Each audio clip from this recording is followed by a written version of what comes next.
ज्यों बुलाओ त्यों नानक दास बोले। सन्मानयोग गुरु साध संगतियों, सनिमर फतेह प्रवान करने। वाहिगुरू जी का खालसा, वाहिगुरू जी की फतेह। ब्रह्मंड विच पंजां दी गिणती प्रधान है। कलदास ने इस विचार नूं लड़ी दे रूप में तुहाडे सामने रखने की कोशिश की सी। शरीर पंज तत्त दा पुतला है ते शरीर भी पंज ने। शरीर नूं पंज ज्ञान इंद्रे मिले ने, पंज कर्म इंद्रे मिले। शरीर दे रस भी पंज ने, शरीर दे मूल विकार भी पंज ने। इस तरह जो पंजां की तरतीब की बनी हुई मूर्ति है, धन गुरु गोबिंद सिंह जी महाराज ने इहदी झोली विच पाईयां ने पंज बाणियां, पंज ककार। सारा पंजां दा ही जोड़ है। समूह ब्रह्मंड भी पंज तत्तां दा जोड़ है। पंज तत्त कर तुध सब श्रेष्ठ साजी, कोई छेवां करियो जे किछ कीता होवे। कलदास ने पंज तत्तां दी विचार थोड़े सामने रखी सी। अज पंज शरीरां दी। पंज शरीर, इन्हां दे शास्त्रकारां ने बकायदा नाम भी लिखे ने। अन्नमयी कोश, प्राणमयी कोश, मनमयी कोश, विज्ञानमयी कोश ते आनंदमयी कोश। हर शरीर की अपनी खुराक है, हर शरीर की अपनी दुनिया है। प्रथम अन्नमयी कोश, कि ऊपर का जो शरीर है, जो सिर्फ अन्न पानी के आसरे ते चलता है। अन्न पानी साढ़े त्रैमण देहुरी, चले पानी अन्न। तो क्या सिर्फ असी यही कुछ हाँ? कतई नहीं। ये ऊपर का शरीर है साडा। मैं फिर दोहरा दियां, जिवें प्याज के छिलकियां के थल्ले छिलके होंदे ने, इस तरह ही शरीर के थल्ले शरीर है, परत के थल्ले परत है। इसनूं विज्ञान ने अपने ढंग नाल मन्निया, दूजे ढंग नाल धर्म ने अपने ढंग नाल मन्निया। अन्नमयी कोश जो अन्न पानी के आसरे ते चलता है, और हर शरीर की अपनी खुराक है, और कोई शरीर अपनी खुराक का त्याग नहीं कर सकता। इसनूं मैं अक्सर बयान करता हूं, मनुख भोजन का त्याग कर सकता है, भुख का त्याग नहीं कर सकता। पानी का त्याग कर सकता है, प्यास का नहीं। त्यान पानी के आसरे के शरीर चलता है। साढ़े त्रैमण देहुरी, चले पानी अन्न। तो जो ये अन्नमयी कोश है, इहदी लोड़ है अन्न पानी। इहदे थल्ले दूसरी परत है, इनू कहंदे ने प्राणमयी कोश। ये हवा के आसरे ते जीवंदा है। भोजन चंगा ना होवे, पानी गंदा होवे, कहंदे इस दे शरीर दे जिहड़े रोग पैदा होणगे, वो अन्नमयी शरीर दे उत्ते रोग होणगे। वो रोग गहरे नहीं होणगे, उन्हां रोगां की कोई बहुत वड्डी गहराई नहीं होगी। कई दफा रोग थल्ले मनमयी कोश दे च आउंदा है, तीसरे शरीर दा आउंदा है, जो इस अन्नमयी कोश दे उत्ते प्रगट होंदा है। दवाइयां नाल सिर्फ अन्नमयी कोश दे चों रोग कढ़ दिता जाता है, अंदर उसकी जड़ मौजूद रहिंदी है, और कुछ दिनों तो बाद वो फिर फुटता है, क्योंकि जड़ किसी होर थां ते। शायद इसी वास्ते साहिब श्री गुरु नानक देव जी महाराज ने एक वैद का मजाक उड़ा दिता सी। बैठा सी दुकान सजा के, तरह तरह दी दवाइयां लैके, मरीजों की भीड़ भी बड़ी सी, औषधि दे रहा सी। सतगुर हस पे उन्होंने देख के। वैद हथ जोड़ के कहंदा, बाबा हसे क्यों, मेरे ते हसे हो या इन्हां मरीजां ते या मेरियां दवाइयां नूं देख के। साहब कहते तिन्नां ते ही हसे, तैनूं वेख के भी हासा आ गया है, दवाइयां नूं वेख के भी हासा आ गया है, और ये जिहड़े रोगी बैठे ने तेरे कोल इलाज कराने वास्ते आए ने, इन्हां नूं वेख के भी हासा आया। क्यों? मूल रोग दी ते तैनूं समझ नहीं, रोग दी बुनियाद दा तैनूं पता नहीं, ते बैठा है इलाज कर। इन्हां रोगियां नूं भी समझ नहीं कि तू रोगां दी जड़ नहीं कट सकदा, फिर भी तेरे कोल आए ने, और जिन्नियां तू दवाइयां शिंगार के रखियां हुई ने, ये भी रोग दी जड़ नहीं कटदी, जड़ ते रहिंदी है। सारी दुनिया देखो मेडिकल स्टोर दवाइयां नाल भरदे जांदे ने, बंदे दा शरीर रोगां नाल भरदा जा रहा है। जितनी देर दे कोई नवी दवाई मार्केट दे च आउंदी है, उतनी देर दे कोई नवा रोग भी संसार दे प्रगट हो जाता है। किसी वक्त कोई रोग ला इलाज आउंदा है, अगर वो कुछ 10-20 साल तक ला इलाज चले तो उसका किधरे इलाज साइंस लभ लवे, विज्ञान लभ लवे, मेडिकल साइंस इस जो है कामयाबी हासिल कर लवे, उतनी देर दे कोई होर रोग जन्म ले लेंदा है, कोई होर रोग पैदा होता है। सारी दुनिया दे हर समय हर सदी दे कुछ ना कुछ रोग ऐसे रहे ने जिन्हां दा कोई इलाज नहीं सी। अज भी कहते हैं कैंसर है, एड्स है, शुगर है, कोई इलाज नहीं। उस रोग दे विच ही जीवना पैंदा है और उसे रोग दे राही मरना पैंदा है, कोई इलाज नहीं। पुराने जमाने च तपे दिक, चैचक जिन्हों माता करके पूजया, होर तरह तरह के छोटे मोटे बुखार, इन्हां दा भी कोई इलाज नहीं सी। हर समय कुछ ना कुछ जिहड़े रोग ने वो ला इलाज रहे हैं। धन गुरु नानक देव जी महाराज कहते मैं तिन्ना ते हसिया, तेनू मूल रोग की समझ नहीं, बैठा इलाज करन। रोगियां ते हसा इस वास्ते हासा आया कि ये उसको इलाज कराने वास्ते आ गए ने जो रोग की जड़ कट ही नहीं सकता। तेरियां दवाइयां ते भी हसिया, ये भी रोग की जड़ नहीं कटदियां। तो वैद ने हाथ जोड़ के बेनती की, बाबा फिर बुनियादी रोग की है, मूल रोग की है, रोगां की जड़ की है। गुरु नानक दसते हैं, दुख विछोड़ा एक दुख भुख, एक दुख सकत वार जमदूत, एक दुख रोग लगे तन धाए, वैद न भोले दारू लाए। मूल रोग है जो सुरत परमात्मा तो टूटी हुई है, जो आत्मा परमात्मा तो विछड़ी हुई है, ये मूल रोग है। भाई साहब भाई नंदलाल जी का एक बड़ा कीमती शेर, आप कहते ने, गम चे बाशद, गम की है, दुख की है।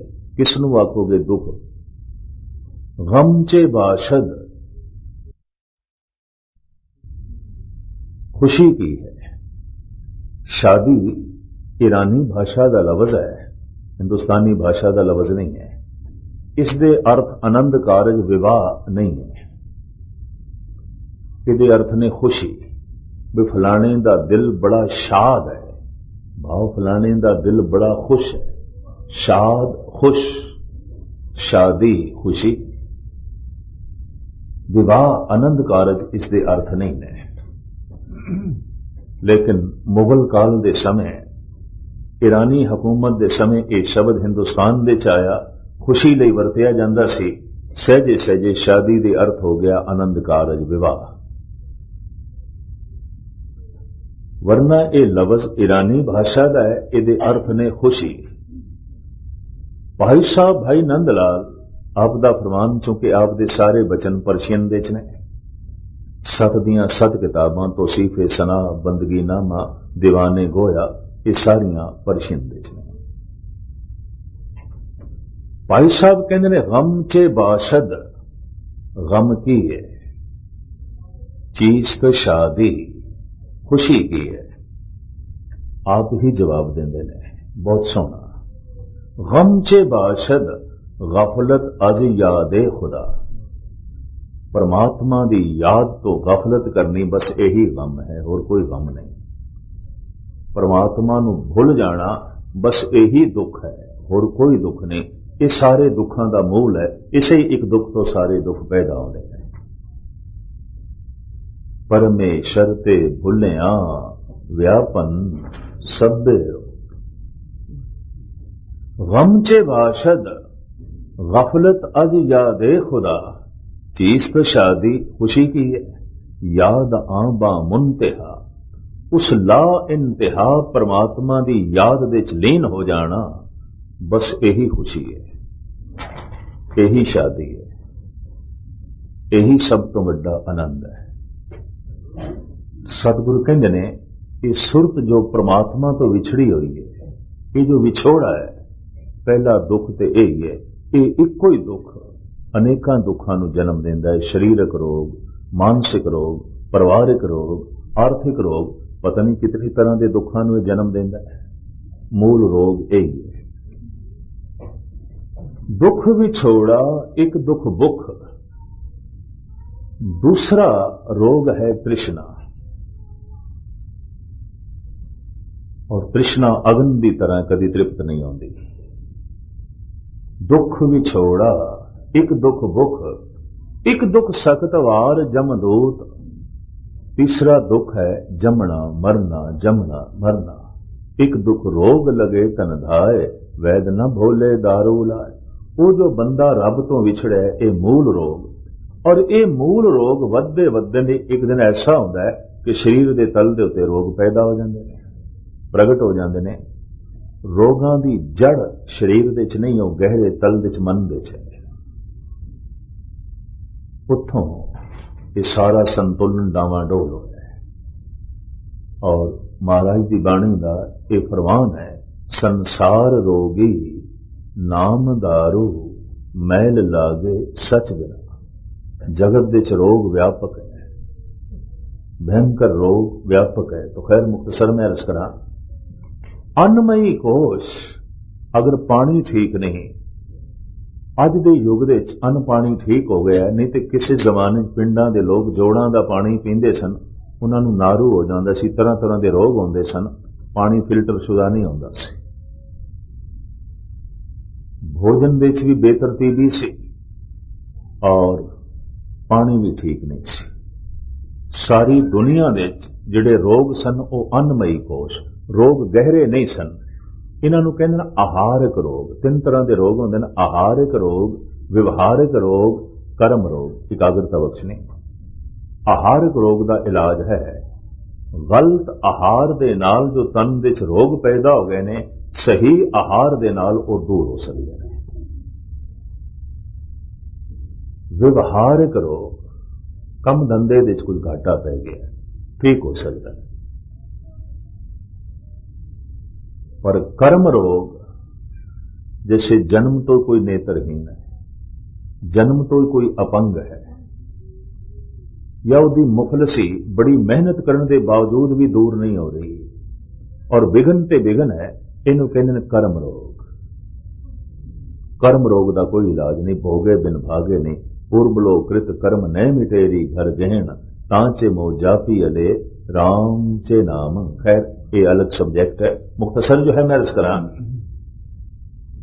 इत्थों अन्नमयी कोश रोगी हो जाता है अगर पानी ठीक नहीं, अन्न ठीक नहीं। आज सारी दुनिया में अन्न पानी ठीक हो गया करीबन करीबन। छोटे तो छोटे देश पिंडां दे भी पानी फिल्टर शुदा जाता है, पानी गंदा नहीं रहा। हुण शरीर दे अन्न पानी करके रोग नहीं पैदा होंदे, कारण होर ने। अन्नमयी कोश जो अन्न पानी दे आसरे ते चलता है। दूसरा शरीर प्राणमयी कोश, जिन्हों ताजी हवा चाहिए। अगर हर वक्त मनुख बंद हवा दे च रहे और ताजी हवा नाल उसका संबंध ना जुड़े, तो कहते हैं उसका प्राणमयी कोश रोगी हो जाएगा। क्योंकि ताजी हवा तो मिली नहीं, वह भी एक खुराक है। सिर्फ अन्न पानी थोड़ी खुराक है। अन्न पानी स्थूल शरीर जिहड़ा मोटा शरीर है, इहदी खुराक है। इसके थल्ले एक सूक्ष्म शरीर है, उहदी खुराक हवा है। उन्होंने हवा चाहिए है, ताजी हवा चाहिए है। लेकिन एक होर शरीर है, मनमयी कोश। उहदी गिजा की है जो तुसी कथा सुनते पे हो, कीर्तन सुनते पे हो। इस अन्नमयी कोश की लोड़ नहीं, ये पेट नहीं भरन लगा, ये प्यास नहीं बुझण लगी। अगर भुख ते प्यास ये ही मिटदी तो गुरुद्वारियां विच लंगर चलाने की लोड़ नहीं सी, संगत नाल पंगत रखने की लोड़ नहीं सी। पंगत इस वास्ते है अन्नमयी कोश के लोड़ां की पूर्ति होवे, संगत इस वास्ते है मनमयी कोश की पूर्ति होवे। ये कथा कीर्तन मन लई है, तन लई नहीं है। ये भी मैं करता हूं, ये मन की साधना है। मन नूं गंदी खुराक भी दी जा सकती, जैसे कई पशु गंदा पानी पी के भी अपनी प्यास बुझा लेंगे, और गंदे पानी नाल भी प्यास बुझ सकती है अगर मनुख पीवे। तो मन की खुराक भी गंदी हो सकती है। कथा कीर्तन की थां ते मनुख गंदे नावल पढ़े, गंदा साहित्य पढ़े, फहश लिटरेचर पढ़े, गंदे दृश्य देखे, गंदियां गल्लां सुने। मन की लोड़, मन नूं कुछ ना कुछ ते चाहिए, तो सब कुछ मन दिस जाएगा, मन रोगी होगा। अज ते विज्ञान ने इस गल नूं तस्दीक कर लिया है कि तन दे रोग बहुत सारे साडे काबू च ने। इस सदी विच मानसिक रोग बढ़ते जा रहे हैं। छोटी वड्डियां बीमारी जो है रोगां दे इलाज सानू लभ रहे ने। मानसिक रोग, मन रोगी किस तरह होंदा है? गंदे विचारां नाल, गंदे ख्यालां नाल, गंदे दृश्य नाल, गंदे बोलां नाल। चारों पासे जे गंदे बोल सुनन नूं मिलन, वेखण नूं गंदे दृश्य मिलन, सुनन नूं गंदे बोल मिलन, पढ़न नूं गंदे विचार मिलन, देखण नूं गंदे दृश्य मिलन, तो मन ते रोगी हो जाएगा। इस समय चारों पासे मैगजीन, साहित्य, टीवी और तरह तरह की महफिलों के राही जो कुछ मनुख के मन विच जा रहा है, निरी गंद है। साफ सुथरी कोई चीज नहीं। इस सदी विच कहंदे मनुख का मन जितना रोगी है, पहले कतई नहीं सी। अज तो चंद सदियां पिछे चले जाइए, कहंदे बंदे की समस्या सी तन दे रोग। मन करके संतुष्ट सी, वो मन करके पवित्र सी, चंगी महफिल विच बैठदा सी, चंगियां गल्लां सुनदा सी, गंदे दृश्य देखण नूं नहीं सन, गंदा साहित्य पढ़न नूं भी नहीं सी। हुण तन दे बहुत सारे रोग काबू च, मन दे रोग काबू च नहीं। मन रोगी हो गया। और आप सुन के हैरान होवोगे, जिहड़े आंकड़े पिछले दिनी मैनूं पढ़न नूं मिले कि हर 9 बंदियां तो बाद 10वां बंदा अमेरिका विच पागल है या पागल होने की हालत विच। यूरोप के देशों विच भी उन्होंने कहा अंदाजन किधरे 5%, किधरे 6% बंदे पागल, 100 पिछे 5, किधरे 6 पागल ने। पागलों की तादाद बदकिस्मती हिंदुस्तान विच भी बढ़ती जा रही है। पहले सारे भारत विच 2-3 पागलखाने सन, रांची, बरेली ते आगरे विच। अज हर शहर विच है, हर वड्डे शहर विच पागलखाना है अज, और सारे भरे पे ने। मैनू एक डॉक्टर ने अमेरिका के 3-4 पागलखाने दिखाए भी इत्थे पागलों का ट्रीटमेंट किस तरह किया जाता है, असीं किवें उन्हां दा इलाज करते हैं। पिंगलवाड़े विच भी एक पोर्शन ऐसा सी जिसदे सिर्फ पागल ही पागल सन,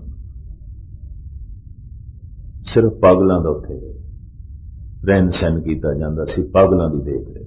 सारी दुनिया च इन्हां दी तादाद वधदी जाती है। मानसिक रोगियों की कारण गंदा लिटरेचर पढ़ते पे ने, गंदे दृश्य टीवी ते देखते पे ने, गंदा साहित्य पढ़ते पे ने, गंदी महफिलों विच बैठ के गंद सुनते पे ने। तो मन रोगी हो गया।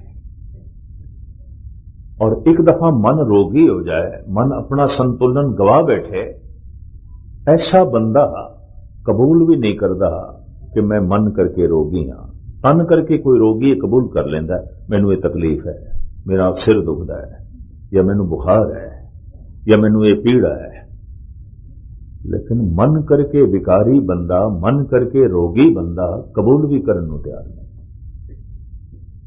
किसी भी पागल ने अज तक नहीं मनिया कि मैं पागल हाँ। फर्क सिर्फ इतना है, कोई छोटा पागल है, कोई बहुत बड़ा पागल है।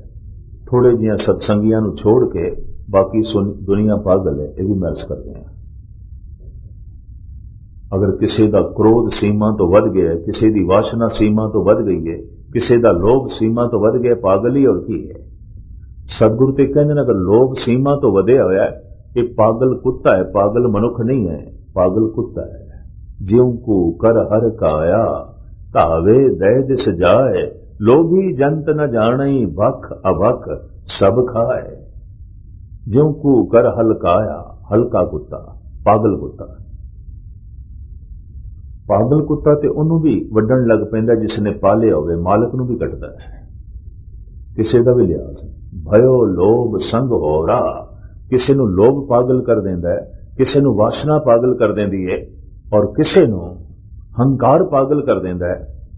और फिर हंकार की तृप्ति ना होवे, वासना की तृप्ति ना होवे, लोभ की तृप्ति ना होवे, तो क्रोध।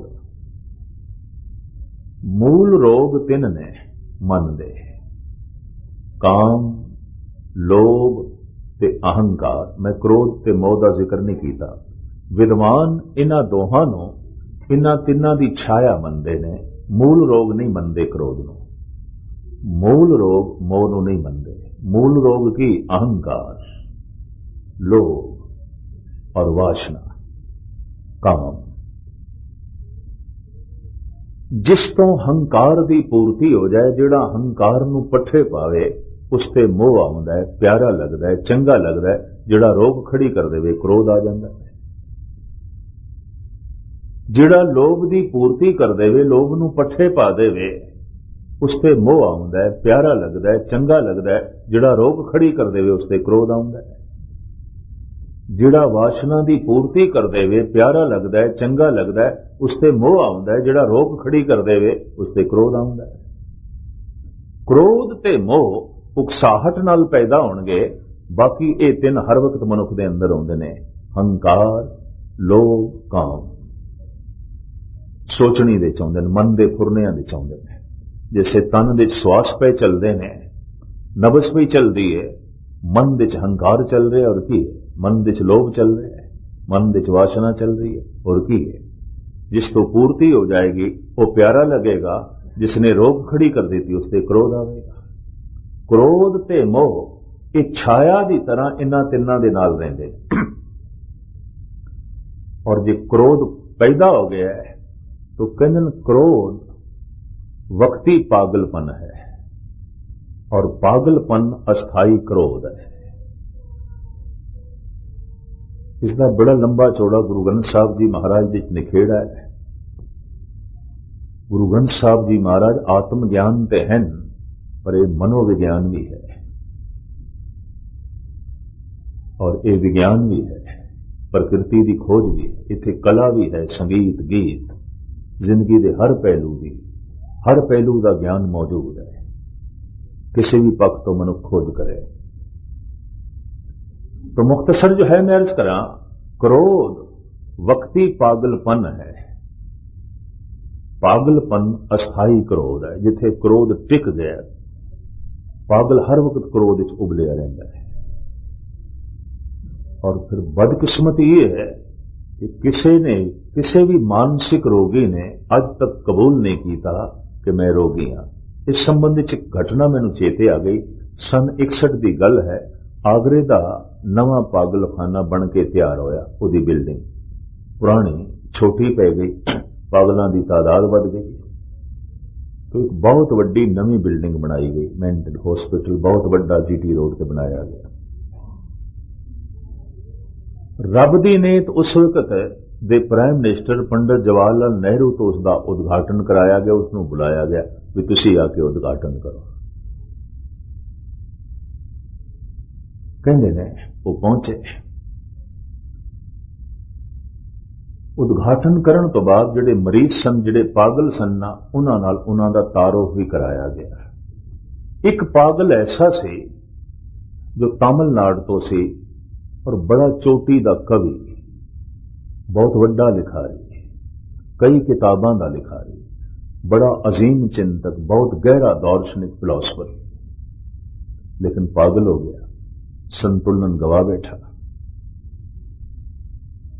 जब डॉक्टरों ने पंडित नेहरू ने कहा यह दार्शनिक है, चिंतक है, कवि है, इदियां इतनियां किताबां ने, बहुत सियाना मनुख है, पागल हो गया, संतुलन खो बैठा है। कहने ते नेहरू ने भी तरस आया, उसने सुते सिद्ध उस नाल गुफ्तगू भी शुरू की थी, भाई तेरा नाम की है और किन्ने के बच्चे ने, कित्थों आया। उस विचारे ने इसका कोई सही सही जवाब दे दिता। सुते सिद्धि, डॉक्टर भी हैरान, लेकिन हैगा पागल सी, संतुलन खोई बैठा सी। जैसे सब कुछ पूछ के तो हम नेहरू को इतना ही टाइम से चल पैना, तो उस पागल ने बांह पकड़ ली। आखिर मेरा सब कुछ पूछ ले है, तू कौन है, तुसी किस तरह आए थे, तुसी कौन हो। तो उन्हें सुते सिद्ध कह दिता, मैं पंडित जवाहरलाल नेहरू हाँ, इस देश का प्राइम मिनिस्टर। पता उसने की आख्या, कहता कोई गल नहीं, तुसी 2-3 महीने इत्थे रहो, बिल्कुल ठीक हो जाओगे, बिल्कुल ठीक हो जाओगे, क्योंकि इत्थे जिहड़ा भी आंदा नेहरू तो घटते है कोई नहीं। कदी पागल ने नहीं कबूल किया कि मैं पागल हाँ, और पागल कबूल कर लवे कि मैं पागल हाँ, तो यकीन जानो पागल नहीं है। किसी मूर्ख ने आज तक कबूल नहीं किया कि मैं मूर्ख हाँ। अगर कोई मूर्ख कबूल कर लवे कि मैं मूर्ख हूं तो सियाना हो गया। गलती करके कोई नहीं मनता कि मैं गलती की है, अगर वो मन लवे तो सुधार हो जाता है, और वो सियाना है, वो पागल नहीं है। इको ये रोग है पागलपन का कि रोगी इस रोग नूं मनण नूं भी तैयार नहीं है। ये सदी मानसिक रोगियां नाल भरदी जा रही है। कारण गंदा साहित्य पढ़न नूं मिल रहा है, गंदे दृश्य देखण नूं मिल रहे ने, गंदियां गल्लां सुनन नूं मिल रही ने। ये सारी मन की खुराक है। गुरुद्वारे ते हुण कोई विरला ही आंदा है ना। मैं इंडिया दे जद सफर करदा, प्लेन दे, ट्रेन दे, बसां दे देख के हैरानगी होंदी है। हर बंदा कुछ ना कुछ ते पढ़दा है, तो सारियां दे हत्थां च बस गंदे मैगजीन होंदे ने, फिल्मी कहानियां दे कोई रिसाले मैगजीन, या गंदा फैश लिटरेचर, गंदे नॉवल। किसी दे हथ च ना कोई गीता होंदी है, ना कोई कुरान शरीफ, ना किसी दे हथ च सुंदर गुटका। कौन पढ़दा है धर्म नूं? धर्म दीयां किताबां कौन पढ़दा है? तुसीं सफर करदे हैं लोकां दे हत्थां च देख लो, सारी दुनिया दे जो कुछ पढ़िया जा रहा है बहुत गंद पढ़िया जा रहा है, और दुनिया भर दे टीवी अपने दृश्य पेश कर रहे हैं, बहुत गंदे पेश कर रहे हैं। ये सब कुछ मन दे जा रहे हैं। इस सदी विच मनुख दे मन नूं तंदुरुस्त रखना बड़ा औखा हो गया है। हर पासे गंदे दृश्य देखण नूं मिलदे ने, गंद सुनन नूं मिलदा है, गंद पढ़न नूं मिलदा है, क्योंकि सब कुछ मन दे जाएगा। मानसिक रोग ते वधणगे। मन दी खुराक की है विचार। एक कथा, एक कीर्तन, मैं फिर अर्ज करा, अन्नमई कोश की लोड़ नहीं है। अगर लोड़ होंदी तो फिर लंगर चलाने की लोड़ नहीं सी। इस कथा नाल ही पेट भर जाता, इस कीर्तन दे नाल ही प्यास मिट जाती। ना पानी की लोड़, ना अन्न की लोड़ नहीं। एक कथा कीर्तन मन की लोड़ है, तन की लोड़ नहीं है। मन तीसरा शरीर है, मनमई कोश। इनू विचार चाहिए ने, इनू ज्ञान चाहिए, इनू सूझ समझ चाहिए। इसके अंदर प्रश्न पैदा होते हैं, ये चीज की है, ये क्यों है, ये इसकी भुख है। जिस तरह किसी के अंदर भोजन की भुख ना पैदा होवे तो समझ लेना वो तन रोगी है। भुख दा न लगना रोग दी पहचान है। ते किसी दे मन दे अंदर परमात्मा दी भुख ना पैदा होवे, ईश्वर दी भुख ना पैदा होवे, समझ लेना है मन रोगी है और कुछ नहीं, निरे रोगी है। ये तो रोगी हो गया। भोजन दी भुख नहीं, तन रोगी है। भजन दी भुख नहीं, मन रोगी है। तन दे तल ते कोई कोई रोगी होवेगा, सारे रोगी नहीं होंदे, पर मन दे तल ते सतगुरु कहंदे ने जो जो दीसे सो सो रोगी, रोग रहत मेरा सतगुरु जोगी। जे मन नूं देखदे ते सारियां दे रोगी, जो जो दीसे सो सो रोगी, रोग रहत मेरा सतगुरु जोगी। मन दी खुराक है कथा कीर्तन महापुरखां दा सत्संग, साधु दी संगत, गुरु दी संगत, कथा कीर्तन दी संगत, धर्म ग्रंथां दी संगत, चंगी संगत, चंगा सुनन नूं मिले, चंगा पढ़न नूं मिले, चंगा देखण नूं मिले, तां ये सब कुछ जो मन विच जाएगा, मन तंदुरुस्त होवेगा। चौथा शरीर है विज्ञानमयी कोश। इसकी खुराक की है हर वक्त अपना होश साधना, ध्यान साधना। बोलण लगिया होश, खाण लगिया होश, पीण लगिया होश, जप करन लगिया होश, सावधानी प्रभ की उस्तत करो संत मीत, सावधान एकाग्र चित।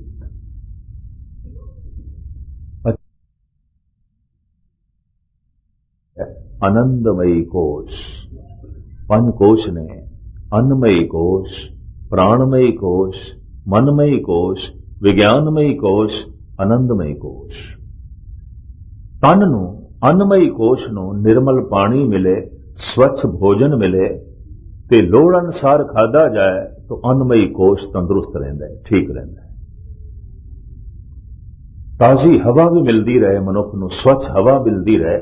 बहुत वड्डे वड्डे शहरां और खास करके भारत के बहुत वड्डे वड्डे शहरां च ताजी हवा लभनी भी औखी हो गई है। कुछ होर शहरां दे च भी जिन्हां दी आबादी बहुत संघनी हो गई है। मैं तो देख हैरान हाँ, छोटे छोटे मुल्कां दी भी इतनी आबादी नहीं। कोई मुल्क 30 लाख की आबादी का, किधरे 4 लाख की आबादी है। सिर्फ दिल्ली की आबादी 1 करोड़ हो गई है, सिर्फ एक शहर की आबादी। कलकत्ते की आबादी 1 करोड़ तो अगे चली गई है। 1 करोड़ तो वध इस वक्त मुंबई की आबादी हो गई है। चारों पासे भीड़, तंग गलियां और तंग मकानां दे रहना, जिथे ताजी हवा उपलब्ध नहीं, मुयसर नहीं, तो प्राणमयी कोश रोगी हो जाता है। अगर चंगे विचार उपलब्ध नहीं तो मन रोगी हो जाता है, मानसिक रोग। अगर ध्यान साधना नहीं, जप नहीं, तो विज्ञानमयी कोश रोगी हो जाता है। मैं अर्ज करा, अगर ताजी हवा है तो प्राणमयी कोश तंदुरुस्त है। चंगे विचार पढ़न देखण ते सुनन नूं मिल रहे ने तो मन तंदुरुस्त हो जाता है। और ध्यान साधना ये खुराक जे किधरे मिल जा रही है चौथे शरीर नूं, तो रिधियां सिद्धियां की प्राप्ति हो जाती है। वाक सत्या मिल जाती है, हत्थां दे बरकत आ जाती है, पैरां दे क्रांति आ जाती, बड़ी कुछ है उसदे विच। और किधरे आत्मा नूं परमात्मा की प्राप्ति हो गई, सुरत शब्द दे च लीन हो गई, जुड़ गया है, तो उत्थे परम आनंद प्रगट हो जाता है। परम आनंद प्रगट नहीं होया, अजे उसनूं सही खुराक नहीं मिली। रिध सिद्ध प्रगट नहीं हुई, अजे विज्ञानमयी कोश नूं सही खुराक जो है मुयसर नहीं हुई। और मन रोगी है तो इनू खुराक ठीक नहीं मिली। प्राणमयी कोश रोगी है, इनू ताजी हवा नहीं मिली। अन्नमयी कोश रोगी है, इनू अन्न पानी ठीक नहीं मिले। ये शरीर भी 5 ने। तो मैं फिर अर्ज करा, मन मद दे विच है। 2 शरीर एक पासे, 2 एक पासे, विचकार है मन। ये पागल हो गए, सारी दुनिया दे पागलपना वधदा जा रहा है। न चंगे ख्याल, न चंगे दृश्य, न चंगा पढ़ना, न चंगी संगत। तो मन ने ते जो है रोगी होना है, पागलपन जो है असवार होना है। तो मैं अर्ज करा, ये 5 शरीर ने, जिथे सारा ब्रह्मंड पंज तत्तां दा इकट्ठ है, शरीर पंज तत्त दा पुतला है, उथे शरीर भी पंज ने। और जिथे शरीर पंज ने उथे शरीर नूं परमात्मा ने ज्ञान इंद्रे भी पंज दिते ने।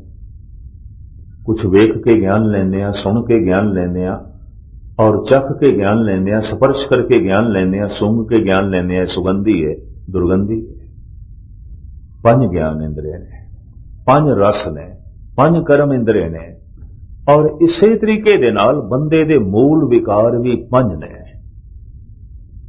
इस पंज तत्त दे पुतले दी झोली च धन गुरु गोबिंद सिंह जी महाराज ने, गुरु नानक दी 10वीं जोत ने पाइयां ने पंज बाणियां ते पंज ककार। ये पंज बाणियां अध्यात्मक मंडल दियां पंज स्टेजां ने, जप जाप सवैये चौपई आनंद। जप जाप सवैये चौपई आनंद, इन्हां पंजां दी वजाहत मैं कल तुहाडे सामने करन दी कोशिश करांगा। जप जाप सवैये चौपई आनंद। फिर पंज ककार। हैरानगी आउंदी है, नितनेम 4 बाणियां दा दे सकदे सन, 6 दा दे सकदे सन, 5 क्यों? क्योंकि सतगुरु नूं दिस रिहा सी जोड़ ते सारा पंजां दा है, खेड़ ते सारी पंजां दी है। पंज तत्त दा पुतला, पंज शरीरां दा जोड़, पंज कर्म इंद्रियां दी खाण, पंज ज्ञान इंद्रियां दा जोड़, पंज विकारां दी ये मूर्ति, पंज रसां दी ये खाण। सतगुरु अध्यात्मक मंडल दियां भी पंज स्टेजां मनदे ने। गुरु नानक ने जपजी साहिब दे च भी पंज खंड मन्ने ने, धर्म खंड, ज्ञान खंड, सरम खंड, कर्म खंड, सच खंड। सिलसिलावार ये सारी वजाहत तुच्छ बुद्धि अनुसार आप जी के सामने रखने की कोशिश करांगा। हुण इतने विचारां प्रवान करनियां। कल ये जो पंज अध्यात्मक मंडल दियां स्टेजां ने, गुरु ग्रंथ साहिब की पहली बाणी है जप, दसम ग्रंथ की पहली बाणी है जाप। जप जाप सवैये चौपई और आनंद, ये अध्यात्मक मंडल दियां स्टेजां ने, पड़ाव ने। धर्म खंड, ज्ञान खंड, सरम खंड, कर्म खंड, सरम है सच खंड, पहुंचना सच खंड तक है। ये 4 पड़ाव ने। इस तरह 5 स्टेजां ने। इन्हां दी वजाहत गुरबाणी की रोशनी च तुच्छ बुद्धि अनुसार कल आप जी के सामने रखांगे। सारियां दा हार्दिक तौर पर धन्यवाद। बड़े टिकाव नाल आपने जो है सरवण कीता। सब गुरमुख प्यारियां दा और महापुरखां दा, मातावां दा, बीबियां दा, वीरां दा हार्दिक तौर पर धन्यवाद। और अरदास है साहिब गुरु ग्रंथ साहिब जी महाराज के चरणों कि सारियां दे अंदर विचारां दा वासा होवे, भुल चुक दी क्षमा। वाहिगुरू जी का खालसा, वाहिगुरू जी।